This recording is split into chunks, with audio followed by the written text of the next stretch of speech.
how to convert a highlight to a reel on Instagram. Hello everyone, welcome to this channel. I'm here to help you out today. So without any delay, let's get started. So first of all, launch the Instagram application on a device and make sure you're logged into your account. As you're logged into your account, simply tap on your profile at the bottom right corner of the screen. So as you do that, here you can see all your highlights. So if you want to convert a highlight to a reel on Instagram, tap on the highlight and you can see at the bottom of the screen the option of create. So tap on the create option, and as you do that, it will now suggest the audio for your highlights over here.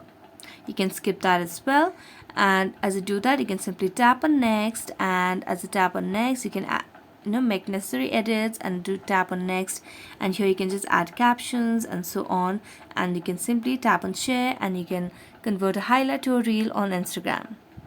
So that's it. Thank you so much for watching this video. See you next time.